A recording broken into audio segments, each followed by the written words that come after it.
We're going to highlight the continued successes from our Springfield Public School system through the leadership of Superintendent Dan Warwick, his administration and staff, the principals, our dedicated teachers, students, and families. Last night at the school committee meeting, Dan was able to indicate some information on graduation rates and on dropout rates. It was embargoed by the state at the current time, but he's going to get very specific. But what I wanted to say before I turn it over to Superintendent Warwick, and he'll introduce everyone else that's here, and I'm also joined by Vice Chair of the School Committee, Chris Collins, will be saying a few words, is that when my administration took over, and then subsequently not too long after Superintendent Warwick became the superintendent at the time, the graduation rate here in the city of Springfield was unacceptable. It was 53%. We are now hovering nearly to 80%. The dropout rate was unacceptable. It was nearly 12%. We are now about 4% or below. Superintendent Warwick will get into the specifics, but what we've been able to do here in working with our families and our students and also our business community is push the needle forward. And I want to reiterate to everyone, we are an urban center. We take on any and all the challenges with families and students coming in here. We turn no one away. We turn no one away, unlike other suburban or rural areas. And I'm proud. Are we going to rest on our laurels? No.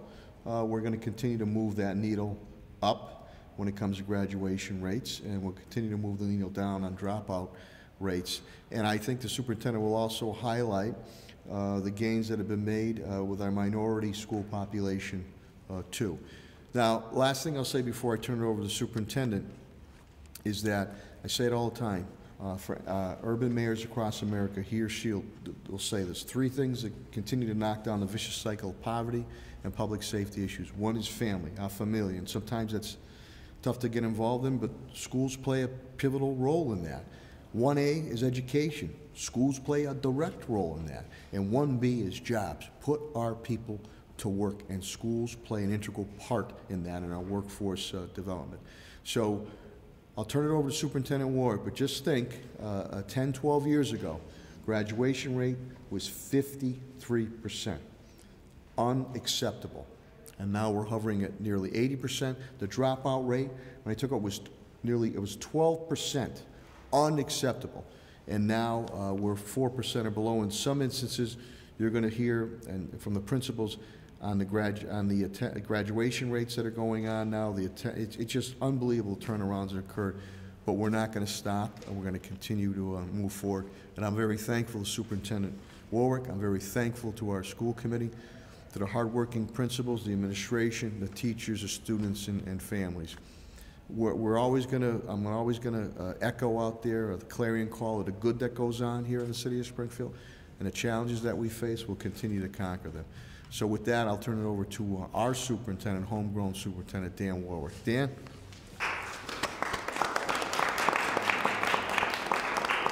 Thank you, Mayor. I'm just really proud of the work of the staff of the Springfield Public Schools. Over the last several years, we've had tremendous improvements in the dropout rate and the graduation rates. And the people who've done the work are the staff in the schools and the people assembled here with me right now, people leading the effort at central office like Kim Wells and Dr. Yolanda Johnson, and then our wonderful principals who do so much in the schools and really make it happen every day.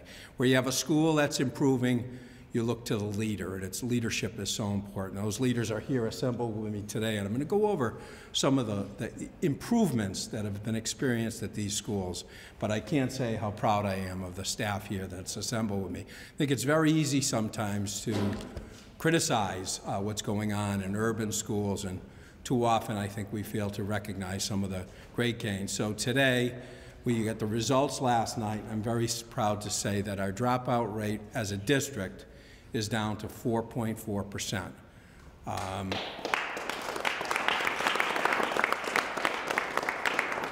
It was 10% when I took over as superintendent, so we've cut it by 66%. So we're very, very proud of those improvements. Those are some of the biggest improvements in the Commonwealth of Massachusetts. And the 4.4% is the lowest it's ever been. I'm going to share with you what it is at some of the schools, because some of our comprehensive schools, we have a lot of kids in alternative schools, a lot of kids that need special help. But in our comprehensive schools, the rates gains have just been incredible.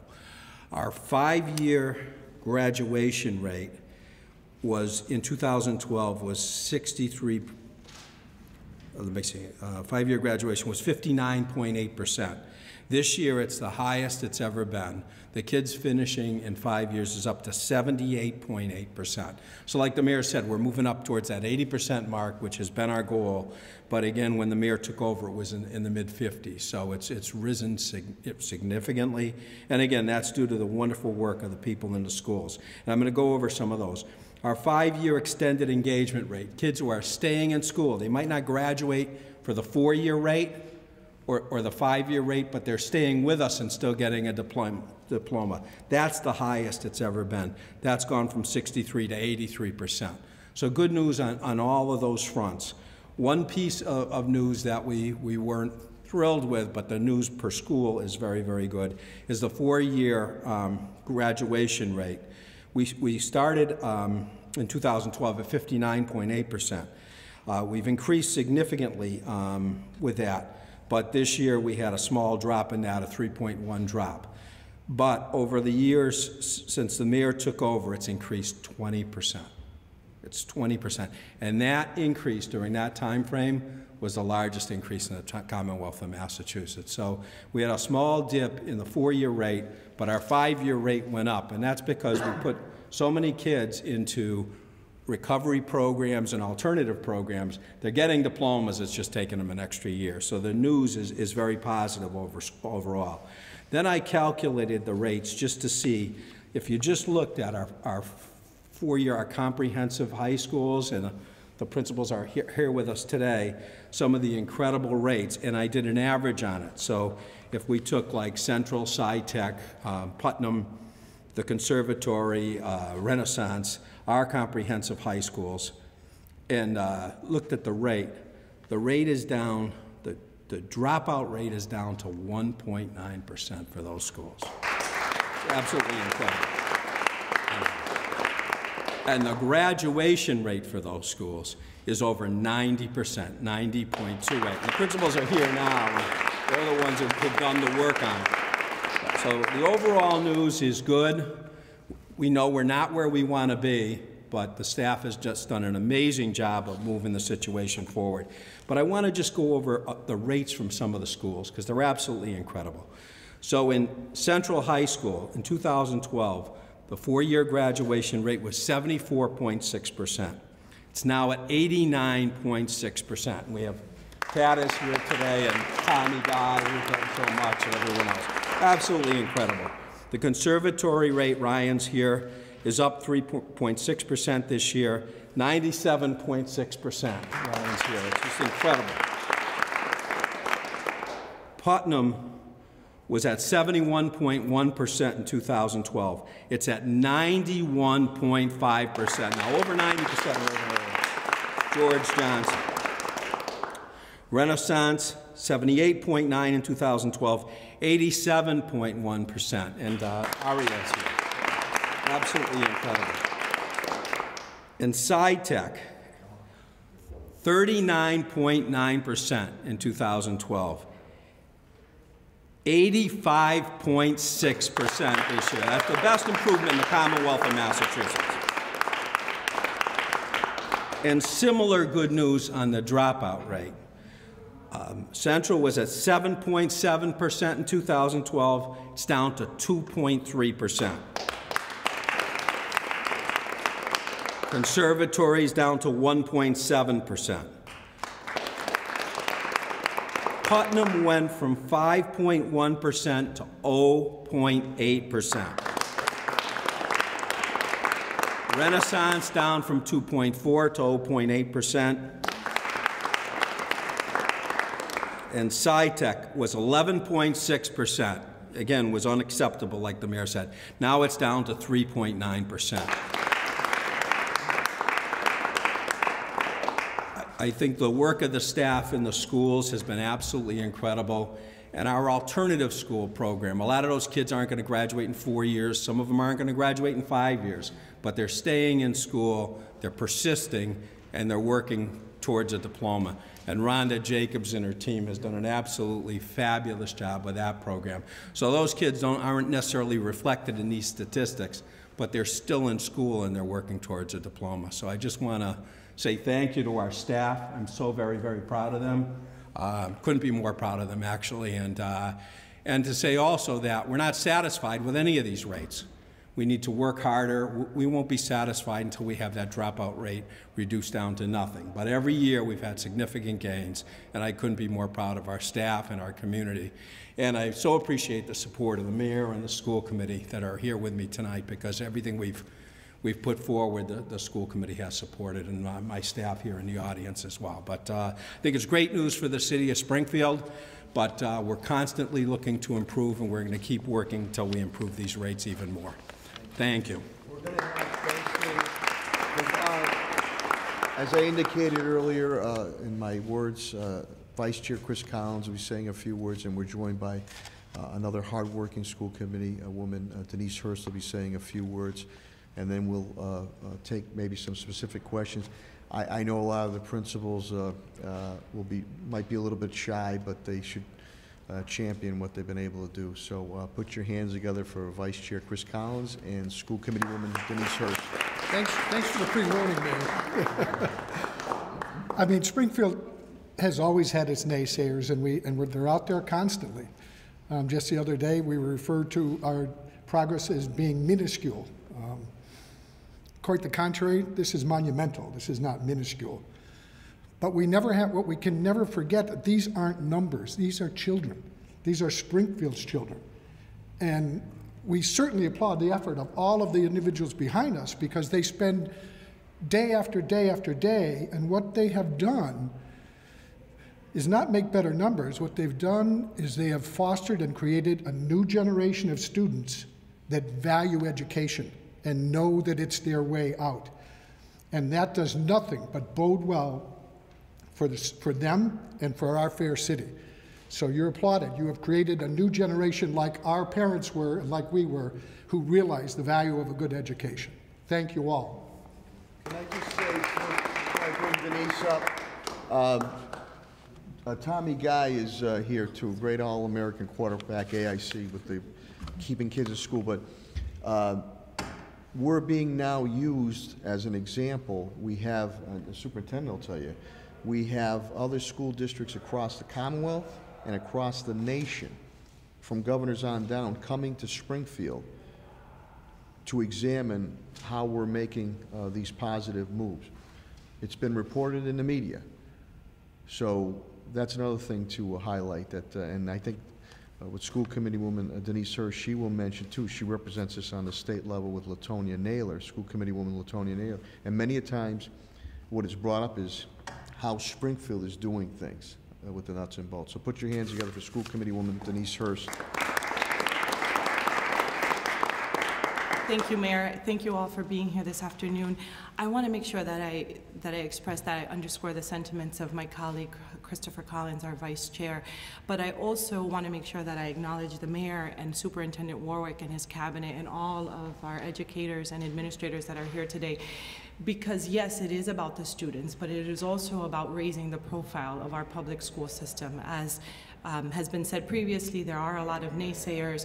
There are a lot of people who don't think that there are good things happening in Springfield Public Schools, but we know today, based on the data that was shared, that that indeed is in fact a fallacy, and that there are great things happening. And I'm able to witness that every single day when my two boys come home from school. So I am so proud to be a part of this school committee. I am so proud and thankful for the superintendent's leadership and for our administrators who aren't thanked day in and day out, but please know that we appreciate all that you do, and that we appreciate all that everyone does to ensure that our kids get an adequate education. Thank you for being here, media, and we hope that you tell this story just like you tell many of the others, and help us to ensure that Springfield gets the good reputation it deserves.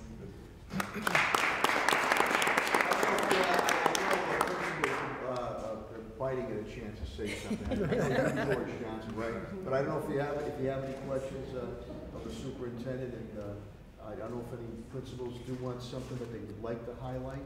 Please don't be bashful. George, I know you're chomping at the bit to say something. He just does his job. But maybe to hear through the superintendent a perspective from a principal's perspective would be great. Come on, yeah. George, you really thought I was going to get him up there.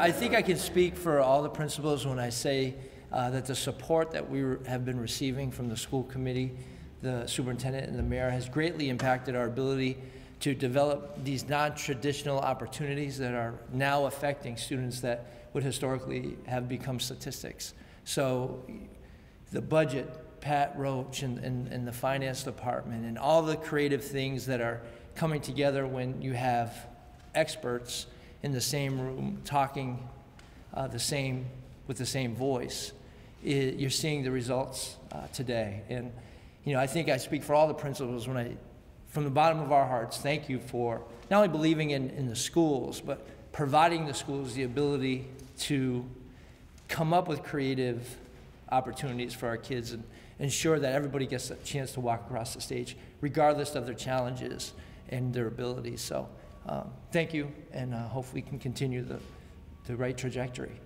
Thanks, Dan. I don't know if you have any questions. Hi, Pete.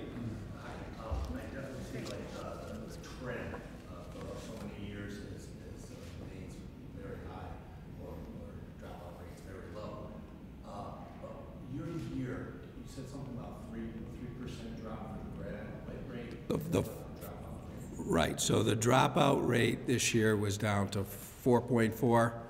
That's the lowest it's ever been. It was 5.1 last year, and it was 12% when the mayor took over.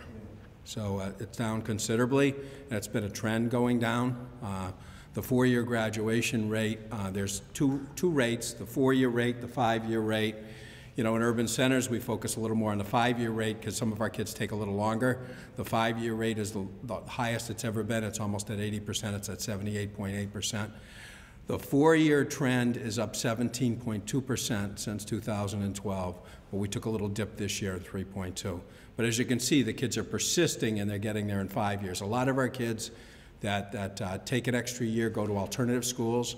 Sometimes they graduate in 5 years. Sometimes it takes them 6 years and they don't get credited in any of these statistics, but we still have programs for them and they're still engaged. And that's why the extended engagement rate is the highest it's ever been.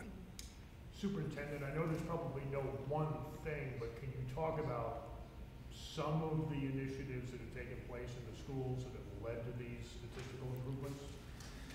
There's been a host of initiatives, but one thing I've learned over the years that the most important thing in every school is quality leadership and dedicated staff. And I think all the credit goes to our leaders in the schools and the staff in the schools. But we have some of the best alternative programming in the Commonwealth of Massachusetts we've put in place. We've made, with the support of the school committee, we've made a night school, summer school free. We have credit recovery programs during the day and in the evening in every school. So every child has a pathway to succeed, but it's the execution of the principals and the staff at the school that really make the difference. But again, I think Rhonda Jacobs, I just want to call her name out again. What we do in the alternative schools, getting kids who come from, have experienced great trauma, and we're not only keeping them in school, but many of them are graduating. Some of them might take them 6 years.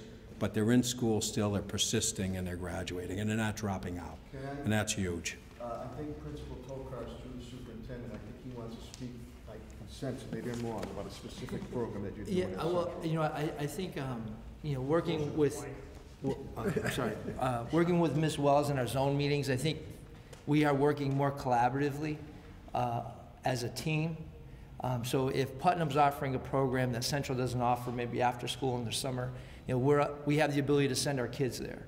If Central's offering something, whether it be a night school program, a summer school program, maybe the conservatory can send a couple of kids there, or Sci-Tech or Renaissance. So I think holistically, we've changed our approach to working in collaboration rather than in silos, and I think you're seeing the benefits. I mean, we're excited to have opportunities that maybe Putnam offers that we do not, and vice versa. So, although there is competition in some regard,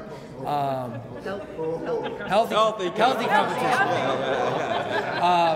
But I think on the bottom line, you know, most of us live in Springfield, and we want what's best for the kids, and we're very we look forward to helping each other out in some capacity. Seems like these numbers are sort of lining up with the investment in technology for students that the district has made, and all of the stats that Paul and his department have been collecting.